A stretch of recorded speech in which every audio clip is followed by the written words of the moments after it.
Pride and Prejudice by Jane Austen. Chapter 12. In consequence of an agreement between the sisters, Elizabeth wrote the next morning to her mother to beg that the carriage might be sent for them in the course of the day. But Mrs. Bennet, who had calculated on her daughters remaining at Netherfield till the following Tuesday, which would exactly finish Jane's week, could not bring herself to receive them with pleasure before. Her answer, therefore, was not propitious, at least not to Elizabeth's wishes, for she was impatient to get home. Mrs. Bennet sent them word that they could not possibly have the carriage before Tuesday, and in her postscript it was added that if Mr. Bingley and his sister pressed them to stay longer, she could spare them very well. Against staying longer, however, Elizabeth was positively resolved, nor did she much expect it would be asked, and fearful, on the contrary, as being considered as intruding themselves needlessly long, she urged Jane to borrow Mr. Bingley's carriage immediately, and at length it was settled that their original design of leaving Netherfield that morning should be mentioned, and the request made. The communication excited many professions of concern, and enough was said of wishing them to stay at least till the following day to work on Jane, and till the morrow their going was deferred. Miss Bingley was then sorry that she had proposed the delay, for her jealousy and dislike of one sister much exceeded her affection for the other. The master of the house heard with real sorrow that they were to go so soon, and repeatedly tried to persuade Miss Bennet that it would not be safe for her, that she was not enough recovered. But Jane was firm where she felt herself to be right. To Mr. Darcy it was welcome intelligence. Elizabeth had been at Netherfield long enough. She attracted him more than he liked, and Miss Bingley was uncivil to her, and more teasing than usual to himself. He wisely resolved to be particularly careful that no sign of admiration should now escape him, nothing that could elevate her with the hope of influencing his felicity. Sensible that if such an idea had been suggested, his behaviour during the last day must have material weight in confirming or crushing it. Steady to his purpose, he scarcely spoke 10 words to her through the whole of Saturday, and though they were at one time left by themselves for half an hour, he adhered most conscientiously to his book, and would not even look at her. On Sunday, after morning service, the separation, so agreeable to almost all, took place. Miss Bingley's civility to Elizabeth increased at last very rapidly, as well as her affection for Jane, and when they parted, after assuring the latter of the pleasure it would always give her to see her either at Longbourn or at Netherfield, and embracing her most tenderly, she even shook hands with the former. Elizabeth took leave of the whole party in the liveliest spirits. They were not welcomed home very cordially by their mother. Mrs. Bennet wondered at their coming, and thought them very wrong to give so much trouble, and was sure Jane would have caught cold again. But their father, though very laconic in his expressions of pleasure, was really glad to see them. He had felt their importance in the family circle. The evening conversation, when they were all assembled, had lost much of its animation and almost all its sense by the absence of Jane and Elizabeth.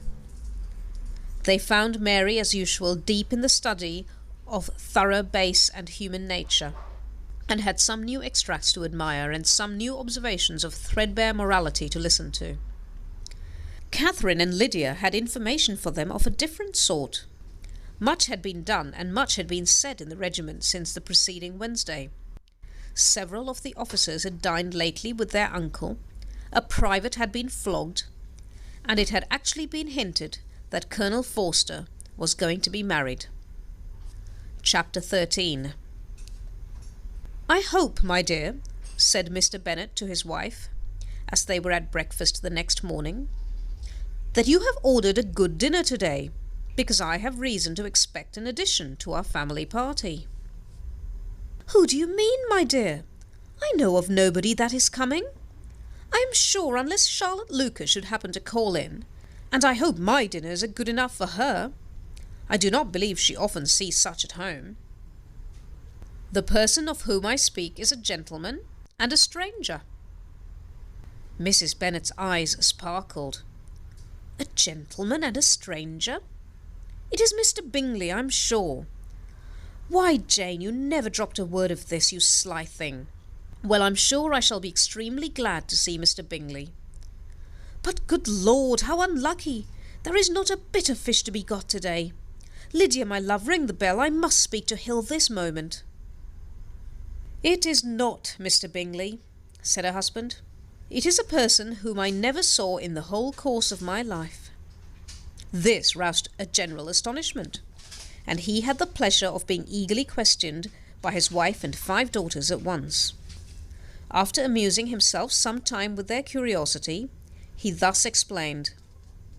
About a month ago I received this letter, and about a fortnight ago I answered it, for I thought it a case of some delicacy and requiring early attention.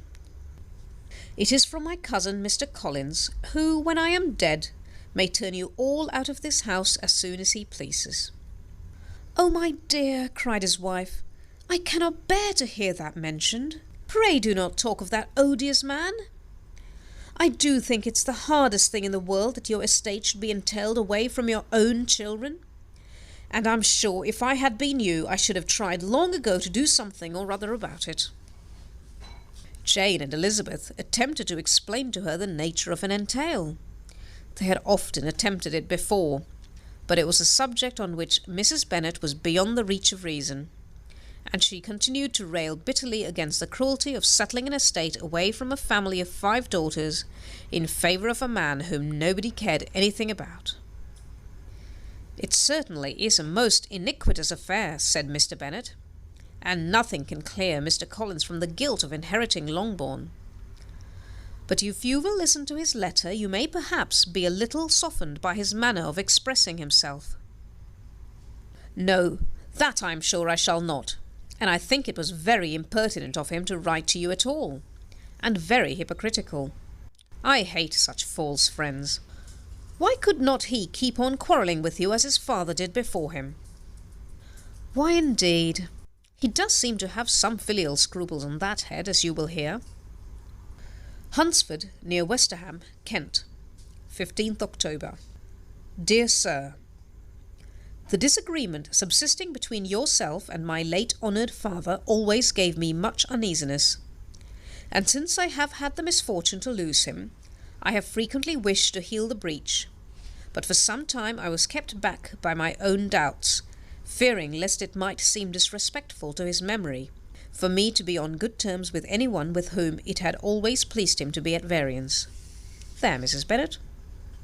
My mind, however, is now made up on the subject, for having received ordination at Easter, I have been so fortunate as to be distinguished by the patronage of the Right Honourable Lady Catherine de Bourgh, widow of Sir Lewis de Bourgh, whose bounty and beneficence has preferred me to the valuable rectory of this parish, where it shall be my earnest endeavour to demean myself with grateful respect towards her ladyship, and be ever ready to perform those rites and ceremonies which are instituted by the Church of England.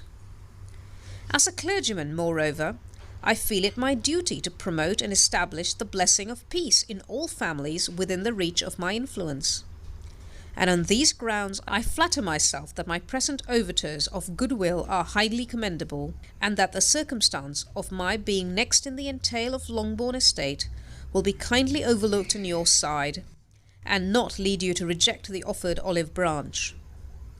I cannot be otherwise than concerned at being the means of injuring your amiable daughters, and beg leave to apologize for it, as well as to assure you of my readiness to make them every possible amends, but of this hereafter.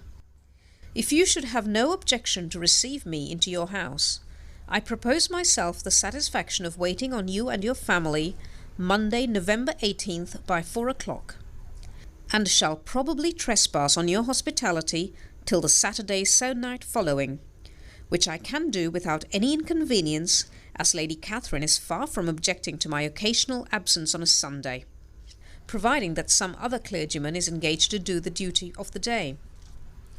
I remain, dear sir, with respectful compliments to your lady and daughters, your well-wisher and friend, William Collins.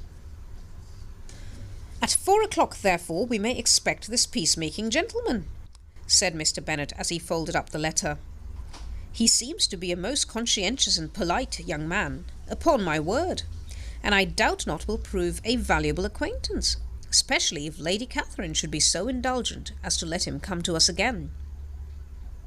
There is some sense in what he says about the girls, however, and if he is disposed to make them any amends, I shall not be the person to discourage him.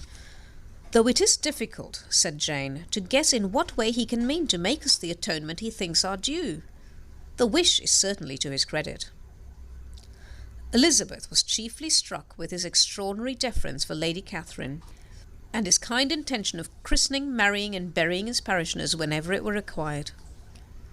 He must be an oddity, I think, said she. I cannot make him out. There is something very pompous in his style. And what can he mean by apologizing for being next in the entail? We cannot suppose he would help it if he could. Can he be a sensible man, sir? No, my dear, I think not. I have great hopes of finding him quite the reverse. There is a mixture of civility and self-importance in his letter which promises well. I am impatient to see him. In point of composition, said Mary, his letter does not seem defective. The idea of the olive branch, perhaps, is not wholly new, yet I think it is well expressed. To Catherine and Lydia, neither the letter nor its writer were in any degree interesting. It was next to impossible that their cousin should come in a scarlet coat, and it was now some weeks since they had received pleasure from the society of a man in any other colour. As for their mother, Mr. Collins's letter had done away with much of her ill will, and she was preparing to see him with a degree of composure which astonished her husband and daughters. Mr. Collins was punctual to his time, and was received with great politeness by the whole family. Mr. Bennet indeed said little, but the ladies were ready enough to talk, and Mr. Collins seemed neither in need of encouragement nor inclined to be silent himself. He was a tall, heavy-looking young man of 25. His air was grave and stately, and his manners were very formal. He had not been seated long before he complimented Mrs. Bennet on having so fine a family of daughters, said he had heard much of their beauty, but that in this instance fame had fallen short of the truth, and added that he did not doubt her seeing them all in due time well disposed of in marriage. This gallantry was not much to the taste of some of his hearers, but Mrs. Bennet, who quarrelled with no compliments, answered most readily. You are very kind, I'm sure, and I wish with all my heart it may prove so, for else they will be destitute enough. Things are settled so oddly. You allude, perhaps, to the entail of this estate? Ah, sir, I do indeed. It's a grievous affair to my poor girls, you must confess. Not that I mean to find fault with you, for such things I know are all chance in this world. There is no knowing how estates will go when once they come to be entailed. I am very sensible, madam, of the hardship to my fair cousins, and could say much on the subject, but that I am cautious of appearing forward and precipitate. But I can assure you, the young ladies, that I come prepared to admire them. At present I will not say more, but perhaps when we are better acquainted. He was interrupted by a summons to dinner, and the girls smiled on each other. They were not the only objects of Mr. Collins' admiration. The hall, the dining room, and all its furniture were examined and praised, and his commendation of everything would have touched Mrs. Bennet's heart but for the mortifying supposition of his viewing it all as his own future property. The dinner, too, in its turn was highly admired, and he begged to know to which of his fair cousins the excellency of its cooking was owing. But here he was set right by Mrs. Bennet, who assured him with some asperity that they were very well able to keep a good cook, and that her daughters had nothing to do in the kitchen. He begged pardon for having displeased her. In a softened tone she declared herself not at all offended, but he continued to apologize for about a quarter of an hour. That is the end of chapter 13.